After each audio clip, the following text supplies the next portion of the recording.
I start करते हैं अपना next topic, that is back Motors effect in generator. हमने जो लास्ट टॉपिक जनरेटर का पढ़ा तो मैंने आपको उसमें बताया कि जो AC generator is a device which is used to convert mechanical energy into electrical energy. यानी कि हमारे पास इसमें जो भी कॉइल या जो भी हमारे पास शाफ्ट होती है वो इन टर्म्स ऑफ परमानेंट मैग्नेट रखी जाती है और उसके ऊपर कोई मैकेनिकल एनर्जी लगाते हैं जिसकी वजह से हमारे पास इलेक्ट्रिसिटी प्रोड्यूस हो रही होती है। यानी कि वो हमारे पास एक कांस्टेंट सोर्स है इलेक्ट्रिसिटी को बनाने का। ठीक है, अब हमारे पास मोटर इफेक्ट जो है ना जनरेटर्स के अंदर भी प्रोड्यूस हो रहा होता है। हमने बैक मोटर इफेक्ट पढ़ा था जिसमें हमने देखा था जो इफेक्ट इन मोटर्स प्रोड्यूस होता है ईएमएफ की वजह से, जिसको हमने V = E - IR वाली इक्वेशन से सॉल्व किया था। अगर हम बात करें जनरेटर की तो सबसे पहले आपको जनरेटर की सारी वर्किंग का समझ आना चाहिए कि है क्या लोड।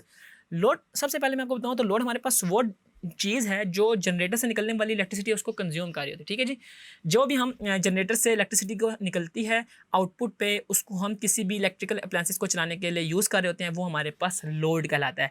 सिमिलरली ओपन सर्किट के केस में हमारे पास किसी भी किस्म का जो इलेक्ट्रिसिटी है वो सप्लाई नहीं हो रही होती है, यानी कि ओपन एंडेड हो और लोड ना हो एट द एंड जो हमारे टर्मिनल है आउटपुट के, तो हमारे पास उस सर्किट में किसी भी किस्म का करंट नहीं फ्लो कर रहा होगा। अगर हमारे पास क्लोज सर्किट होगा तो हमारे पास उसमें करंट फ्लो करेगा, उसके अंदर मैग्नेटिक फोर्स जनरेट होगी और हमारे पास उसके अंदर मैग्नेटिक फील्ड भी जनरेट होगी just because of the movement of charges. तो आपको ये चीज़ एक ओवरऑल कॉन्सेप्ट समझ आ गया कि जनरेटर हमारे पास क्या है, जिसमें हमने देखा कि इसके अंदर ओपन सर्किट और क्लोज सर्किट में ये होता है।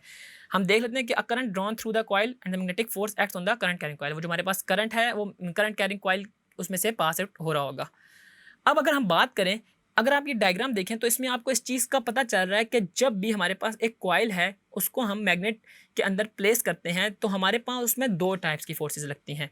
जो F1 फोर्स है वो हमारे पास left side of the coil पे लग रही होती है, जबकि F2 जो है वो मेरे पास right side of the coil पे लग रही होती है। और हमारे पास इस तरह जो है एंटी क्लॉकवाइज टॉर्क या फिर उस कॉइल के अंदर किसी किस्म का रोटेशनल मोशन प्रोड्यूस होता है।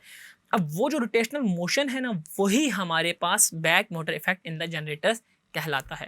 ठीक है, तो आपने यही बताना है कि जो हमारी वर्किंग है जिसमें वो एक दूसरे के इफेक्ट को अपोज भी कर रहे होते हैं। The larger the current drawn the greater is the counter torque produced. यानी कि अगर फॉर एग्जांपल हमारे आउटपुट पे किसी किस्म से हमारा जो लोड है वो ज़्यादा करंट ड्रॉन करना शुरू कर देता है तो उसकी वजह से हमारे पास जो काउंटर टॉर्क है वो भी ज़्यादा प्रोड्यूस हो रहा होगा। So more mechanical energy is required to rotate the coil with a constant angular speed. कि हमने देखें हमने ये चीज़ सीखी थी कि अगर हमारे पास जो एंगुलर स्पीड है उसको या हमारे पास जो भी एनर्जी की form in terms of current भी हो सकती है, इन टर्म्स ऑफ वोल्टेज भी हो सकती है, इन दोनों के प्रोडक्ट को कांस्टेंट रखना है। और एंगुलर स्पीड अगर हमने कांस्टेंट रखी है तो कोई एक चीज़ हमारे पास इंक्रीज कर जाएगी तो हमारे पास mechanical energy in terms of increase हो रही होगी क्योंकि हमने एंगुलर स्पीड को कांस्टेंट रखा हुआ होगा और हमारे पास जो करंट है वो ड्रॉन ज़्यादा हो रहा होगा। तो ये हमारे पास जो है law of conservation of energy भी है कि अगर फॉर एग्जाम्पल एक चीज़ कम होगी या एक चीज़ ज़्यादा होगी तो दूसरी चीज़ ऑटोमेटिकली कम हो जाएगी, अगर एक चीज़ कम होगी तो दूसरी चीज़ ऑटोमेटिकली हमारे पास इंक्रीज कर जाएगी। और यही हमारे पास back motor effect in generators भी कहलाता है।